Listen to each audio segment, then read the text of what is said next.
Hello दोस्तों, आज की कहानी है नमक हराम बेटी। दोस्तों, अब हर सप्ताह सोमवार, बुधवार, शनिवार आपसे मिलेंगे एक नई कहानी के साथ सुबह 11:30 बजे। दोस्तों, रिचा जी स्कूल से जैसे घर आने के बाद उसने अपना एक थैली और एक बैग अपने कमरे के बाहर रखी कुर्सी पर रखी और दूसरे हाथ की थैली लेकर वह किचन की तरफ गई। किचन में सब्जियों से भरी थैली किचन में रखते हुए बोली, माँ, ये मैं सब्जी ले आई हूँ। उनकी माँ सुलोचना जी किचन में ही खाना बना रही थी।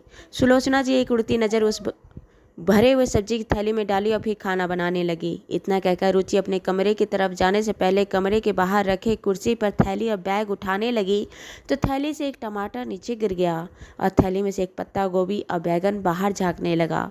वहीं पर रुचि के एक छोटे भाई और एक बहन वहीं पर बैठकर पढ़ाई कर रहे थे। उन्होंने सब कुछ देख लिया था कि रुचि जी के बैग के साथ वाली थैली में बैगन, टमाटर और पत्ता गोभी है। रुचि जी भी अपने छोटे भाई बहन की नज़रों को भांप ली थी कि वह उसकी थैली में रखी सब्जियां देख चुके हैं। रुचि जल्दी से थैली समेटते हुए झटकते हुए अपने कमरे के अंदर चली गई। लेकिन हाँ, आज रुचि के भाई बहन और माँ सुलोचना जी को बात साफ हो गया था कि पिछले 1.5-2 महीना से रात के 10 बजे से सब्जी बनने की खुशबू आती थी, लेकिन कहाँ से आती थी यह लोग समझ नहीं पाते थे। कभी कभी रुचि के छोटे भाई बहन और माँ को लगता कि सब्जी बनने की खुशबू रुचि जी के कमरे से ही आ रही है। लेकिन रुचि जी के कमरे में खाना क्यों बनेगा? जब घर में खाना बनता है और रुचि घर में बने खाना ही खाती है तो वह अपने कमरे में सब्जी क्यों बनाएगी? पर रुचि थैली में बैगन, पत्ता गोभी जैसे सब्जी क्यों लेकर अपने कमरे में गई है? पर आज बहुत हद तक उन लोगों का अंदेशा साफ हो गया था कि यह रुचि के कमरे में ही सब्जी बनता है। इधर किचन में रुचि के द्वारा लाया गया सब्जी से भरी थैली सुलोचना जी देखी, लेकिन मन में कोई बहुत ज़्यादा खुशी नहीं हुई, क्योंकि वह जानती थी कि उसकी बेटी आज भी थैली भरकर सब्जी तो लाई है, लेकिन आया होगा वही पालक, बथुआ, मूली का साग, लाल साग, पोई साग, मतलब सिर्फ साग ही साग। पिछले 1-2 महीना से यही चल रहा था। रुचि अपने स्कूल से जब लौट कर आती तो रास्ते में पड़ने वाली सब्जी मंडी से वह सब्जियां खरीद लाती, लेकिन अब पहले की जैसी वह सब्जियां नहीं लाती थी।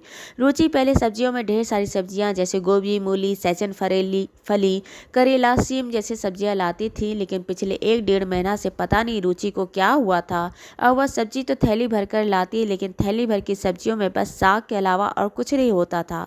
घर में रुचि के छोटे भाई बहन पिछले 1.5 महीना से साग खा खा कर परेशान हो गए थे। छोटे भाई बहन सुलोचना जी को कहते, क्या माँ, जब देखो साग बना देती है, कुछ और सब्जी नहीं है क्या? माँ बोले तो क्या बोले कि घर के कमाने वाली इकलौती बेटी आजकल सिर्फ साग के अलावा और कोई सब्जी नहीं लाती। लिहाजा वह भी जब देखो आलू पालक, कभी आलू बड़ी, कभी सोयाबीन बड़ी, कभी दाल साग और कभी सिर्फ साग के सूखे साग और कभी गीले साग बनाकर घर में वैरायटी करने की कोशिश करती। लेकिन घर के लोग भी तो देख रहे थे, साग के अलावा घर में कुछ और क्यों नहीं बनता? क्यों नहीं कभी बैगन बनता, करेला बनता, पत्ता गोभी, फूल गोभी, फ्रेंच बीन, बोदी जैसी सब्जियां क्यों नहीं बनती? रुचि जी के परिवार में रुचि, उनकी माँ सुलोचना और उनसे छोटे उनके 4 भाई बहन और थे। कुल मिलाकर 6 लोगों का परिवार था। रुचि घर में सबसे बड़ी बेटी थी। जब सब भाई बहन छोटे थे तभी उनके पिता गुजर गए। सुलोचना जी, जो बहुत ज़्यादा पढ़ी लिखी नहीं थी, इस शहर में एक छोटा सा आधा कच्चा आधा पक्का मकान ही था। उनका मकान शहर के मेन सड़क के किनारे ही था। बस इतना ही फायदा सुलोचना जी को था। वह सड़क के किनारे अपने घर के बाहर में ही कभी दोना बना बेचती, कभी शकरकंद उबाल कर बेचती, कभी लकड़ी का डंठल बनाकर बेचती, कभी मूंगफली बना के बेचती और कभी गोबर के गड्ढे बनाकर बेचती। ऐसा कर करके वह अपने बच्चों को पढ़ा रही थी। रीचा जब बड़ी होकर सरकारी नौकरी के लिए तैयारी कर रही थी तो उसके साथ साथ घर के बाकी लोग भी रुचि के साथ साथ तैयारी और संघर्ष कर रहे थे। बहन नई कॉपी खरीदने की जगह घर के फर्श पर ही चौक से पढ़ाई करती। भाई घर के बाहर के छोटे मोटे काम कर रुचि जी को घर के काम से फ्री रखता। सुलोचना जी कोशिश करती कि रुचि को अच्छा खाना मिले। रुचि जी जब सरकारी नौकरी पा ली तो घर में परिवार के सब लोगों को एक आशा बंधी कि शायद उनके बुरे दिन खत्म हो रहे हैं। सुलोचना जी को आशा बनी कि अब उनका मेहनत का फल मिला है। उनकी बेटी अब कमाने वाली है, उसका भार थोड़ा हल्का हो गया है। अब बाकी 4 भाई बहन का खर्चा वह सुलोचना और रुचि दोनों को मिलकर कर लेंगे। अब सुलोचना जी को रुचि का मदद मिलेगा। अब सबकी ज़िंदगी भी धीरे धीरे अच्छे से बना लेंगे। रुचि भी घर में सबका किए सहयोग और संघर्ष को याद रखी थी। लिहाजा वह छोटे भाई बहन और घर के खर्च में सहयोग करती। सरकारी नौकरी लेते लेते रुचि का उम्र 25 साल हो गया था। रुचि की नौकरी लगने से पहले से ही सुलोचना जी उनकी शादी के लिए लड़का ढूंढ रही थी। रुचि को भी कोई लड़का शादी के लिए पसंद नहीं किया। कोई भी लड़का रुचि को मिल नहीं रहा था। अच्छे घर के या नौकरी वाले लड़के रुचि को पसंद नहीं करते और जो बेरोजगार या निकम्मे लड़के होते उन्हें रुचि पसंद नहीं करती।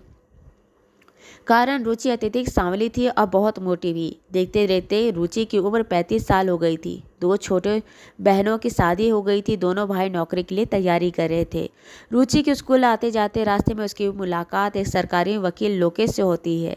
धीरे धीरे रोज रोज की जान पहचान, दोस्ती, गहरी दोस्ती और प्यार में बदली।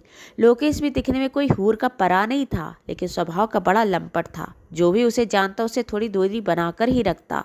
शायद इसी वजह से उसकी भी शादी अभी तक नहीं हुई थी। रुचि और लोकेश दोनों अपनी मन की बात एक दूसरे को बता अपना मन हल्का करते और कुछ समय में उन्हें एहसास हुआ कि शायद भगवान ने उन दोनों को एक दूसरे के लिए ही बनाया है, इसलिए दोनों की शादी अभी तक नहीं हुई है।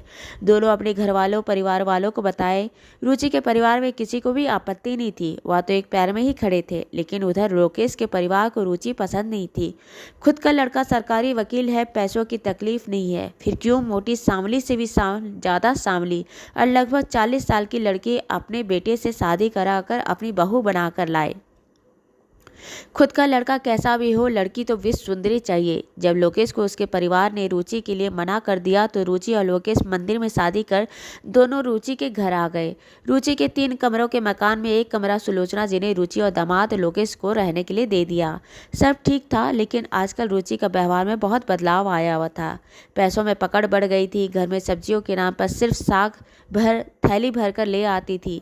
एक दिन छोटे भाई ने रुचि को सिर्फ साग लाने पर बोला, क्यों दी, अब सिर्फ साग ही क्यों लाती हो, कुछ और सब्जियां क्यों नहीं लाती।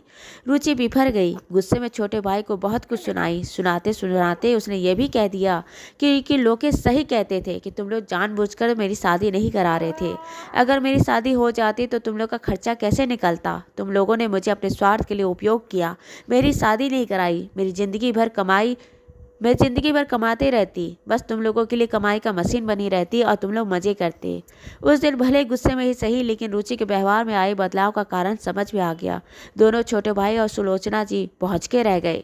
दूसरे दिन सुलोचना जी लोकेश जी और रुचि को बोली कि तुम लोग अपना रहने का इंतजाम कहीं और कर लो। हम नहीं चाहते कि तुम्हारे आगे का जीवन भी हमारी वजह से बर्बाद हो जाए। इतना दिन तुम्हारा बर्बाद कर ही दिया है। अपने स्वार्थों के कारण तुम्हारी शादी नहीं करवाई, पर जब तुम्हें यह सच का पता चल ही गया है तो आगे की ज़िंदगी क्यों बर्बाद करना। यहाँ से कहीं और चले जाओ। जब मैं 5 बच्चे छोटे छोटे काम करके पाल सकती हूँ तो आज भी हम अपना जीवन कैसे भी काट ही लेंगे। तुम चले जाओ।